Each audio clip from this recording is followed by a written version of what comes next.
What's going on, everybody? Welcome to GmiasWorld, and today we're going to be talking about a new addition to the Team of the Week promo where you can actually add two of the, the heroes and make a boss, all right? Now, or whatever you want to call them. Brandon Cooks and the other dude, those guys are like the Team of the Week heroes, and you can make a boss with those players, but you don't get anything back. And I don't usually always cover Team of the Week, but it was very interesting to me when I was asked about it. And, I looked at it, and I'm like, does it really make sense to do that? Okay, so you're going to get a boss in Geno Atkins. Now, some of you guys may have already done, I believe, his Team Diamond, so it's kind of useful for you guys to do it, but I'm not sure if it's fair for you to lose the two players that you put the time into with this to just get this guy. Now, getting back the Nat versions of these guys, I think would be a fair assessment. I don't know what you guys think about it, but in my honest opinion, I don't know if I like it. Because like I said, when we got used to not getting anything, if you go way back with Mutt, right? We went through a time where we just completed sets and got nothing but the card that we were doing, and we were fine with it. Then EA introduces us to a situation where we can complete a set and then get Nat versions of the cards back. So you open up a can of worms when you could have just left it the way it was, and then nobody's going to complain because you kind of become, you feel self-entitled. Like you want it now. Even though it seems like it's kind of weird to want that because it's not like they always have done it. But more recently, they have. So if you're in this situation, which is what a lot of you guys are in, and you have this Geno Atkins right here, and you've already done it, it probably does make sense for you to do that, if that's what you're asking me, okay? If you're just saying, do I think, what is the promo about? How does this help my Mutt team? Let's talk about that. All right, the D tackle position, right? It's it's a very interesting position in Madden 19, especially with the most recent patch. Okay, because what happens is, look, put it like this, right? If you go ahead and you go through all this, because these guys have been pretty cheap. Earlier I checked, these cards were very, very cheap. So you probably, like this guy was down to like 40 something K. You can do it, without any issue. All right, it's not like it's like, yo, bro, if I do this, it's gonna cost me too much. This guy, when he first came out, people were telling me that they were selling him for about 300K. When I evaluated the set earlier today, it was very, very cheap to complete these, right? So it's not costing you too much to get that 92 overall. Excuse me, in this case. You see what I'm saying? In this case. But if this is something that's going to continue, you may have an issue. Now we're going to go ahead and take a look at some of the other D-tackle guys that are available and talk about that in regards to what you could do as like a counter to this. Because that's what I try to do. I try to give you guys my insight into it so that you can kind of figure out things yourself, and then I explain to you what's going on. So let's take a look at this. John Randle, right? And most of you guys should have already gotten your free training points back. Pretty much a lot of the red chems weren't working, like situational pass rusher. That's on this guy right here. But you should have gotten your grants. And, I got 5,000 free training points from only having to purchase this and my stiff arm thing, I believe. And they gave me 5,000 for a Make It Right pack. All right. So look at this guy's numbers, right? John Randle. Now, he's not a guy that can get a power up outside of this. He's just a legend, right? Look at his numbers. 78 speed, 93 finesse move, 88 power moves, block shed at 89. And he has a chem that on third downs, he's going to be an outright animal. Okay, he's going to be more efficient on pass rushing on third and fourth down. All right, so now, think about this and understand what's going on.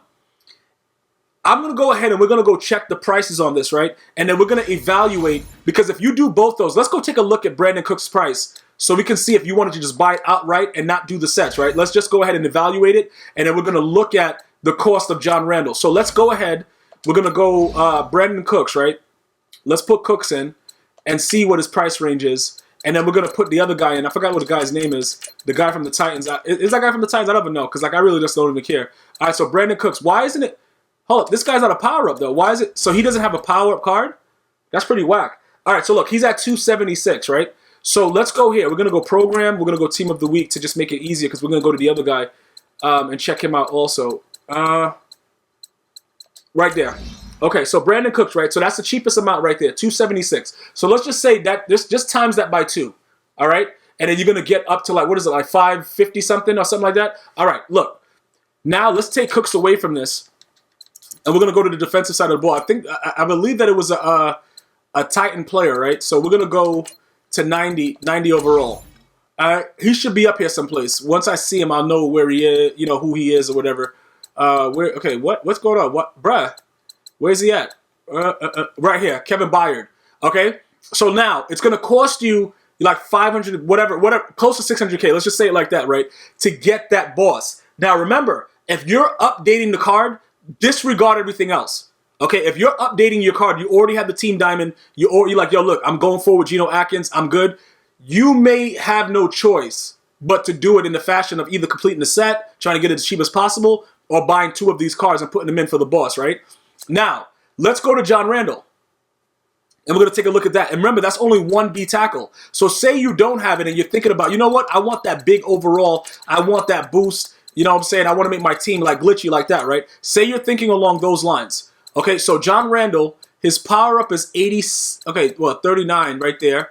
Okay, where's his 91 overall card? Okay, so here he is right here. 330 plus, okay, so it's going to be 330 plus you got to pay for the rest of the training throughout his card or whatever like that, right? So you're going to be probably by the time you're done with the training, I know he's going to be at least, let me see, that's 60K for the training because he's above 775, bam. He's going to be about 500. You're going to spend about 500K. So it's similar to what you would do to get that guy. So now it's about, you know, nickel and diming it, trying to figure out, okay, what makes this guy better? Why is this guy? Now you got to go through it and see what's happening because these are the things that I do. Like, you guys think I just rage sell people. You be like, yo, this guy Gmias, bro. Oh, yeah, that guy's gone in a week. You got to really come out and be a complete idiot for me to rage sell you. You got to be one of the biggest idiots. Like, Tom Brady came out, right? And I don't know if it's because of the patch, but he was underthrowing every single ball. And it was just ridiculous. So we had to go with Pat Mahomes. And I'm telling you right now, Patrick Mahomes is making a lot of good throws for me. And I like what he's doing. But even he, with more throw power, still underthrows the ball. So I'm starting to think that it has something to do with the actual patch. And I'm going to have to try to get some video footage of it to see what we could do. Now, look what I just said. I told you it's going to be like 500 or something. That's what it is, right? So now you see that both of them are that price. So if you already have the card, and you got the team diamond, and you did all the power up and all that stuff like that, it's going to cost you this to get him to that point. Now, he has 75 speed. We can compare him to my guy, okay, John Randle. My guy is faster. My guy has higher finesse moves, right? But he has better power moves by a little bit. Doesn't really matter, right? This is the situation. Once you've already started investing in a player, because a lot of you guys thought I wouldn't rage sell Tom Brady because I put so much into him. I did the coaches, the New England Patriots coach. I was going all out trying to get him up because I thought he was like the best quarterback in the game. Then I realized he throws the ball just like Michael Vick. He's just right-handed. You see what I'm saying, bro? So, Mike Vick, though, his left-handed, he's just a wild savage. Like, I don't know what I want to do with that guy. Yeah, you could chem Mike Vick up and do some other stuff with him and see where you could go, where you can go with it. But even with that situation, you have to go. Once you start investing in these players, it's very, very difficult to just say, you know what? Let me go ahead and lose all my training points. You know what I'm saying? Why would you want to do that? Who goes out there and says, you know what? I'm ready to lose money today. It doesn't make any sense. But that's what EA is forcing everyone to do. So pretty much, all in all, what's going to happen is this. You're going to end up probably just staying with the D tackle that you have now. If you don't, because in my opinion, John Randle's still there because he's really good. Keep in mind, situational pass rusher, when I had it on him before EA patched it and fixed it, wasn't working at all. And instead of rage selling him out of anger, I still kept him and just removed the chem. That's how much of a difference maker he is on the line. Adam with Aaron Donald, I've been getting so many sacks from this guy. It's ridiculous. He just does it by himself. He's unbelievable. So when once you start to analyze it along those lines and you start to build your D tackle situation, there's a reason why I have this guy here and I haven't put anybody else there yet. Because he just makes plays. Now the issue that I'm having with him is he's coming in a little bit too slow. So what does that mean? He's a 65 speed, right? I'm going to have to figure out what am I doing with this guy? You know what I'm saying? Where are we going with this?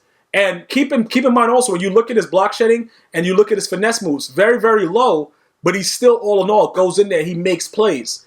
That's what you're looking for. So if Geno Atkins ultimately is making plays for you and you're already invested in him, I don't recommend, you know what I'm saying, going someplace else. I would say if you want to get more out of him, power him up and see what happens. If you just buy that card outright, if you buy the boss card outright, right, and you don't do all the sets or whatever, say you don't get no snipes or nothing like that, and he sucks, you're going to lose 10%.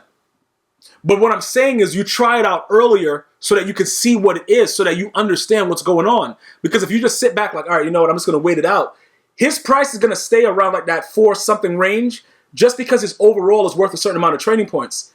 That's what happened with the game. You're not going to be able to snipe stuff like that unless somebody's just really desperate and something just comes out that like a Warren Sapp or something, and you're just like, you know what, this guy's garbage, he's gone. You're not going to get a real steal with it unless, again, you snipe with the actual set. So all in all, for anybody that's asking about the new promo, I want to know what you guys think about the boss, having to trade in players and not get nats back from it. Give me your feedback with that. And also, are you going to plan on, if you have that card, are you planning on continuing to update it? And then you go from there. But ultimately, you guys can ask me whatever. Look, I'm going based on what I want to see from my team. So if I don't have the player that you have on my team, I can't truly analyze it because I don't know how he's playing. I can only tell you about my players. Like, I know how these guys play. I see what they do. I know what's going on with them, so I can analyze that. Anything else that's going on, I have no clue, bro. You know what I'm saying? Like, so when you guys ask me questions like, Gmias, what do you think about this guy? Just, bro, look at the attributes of my players, and it you know what I'm saying? It can gauge you. It can gauge you to the place where you can figure out what I'm looking to do. There's a reason why each one of these guys are in my lineup right now and not rage sold uncontrollably like Xavier Rhodes, aka Rhodes Open. You understand what I'm saying? So go from there, figure out how you want to do it, and let me know what you think about the promo. I want to thank you guys and girls for watching. Until next time, one love.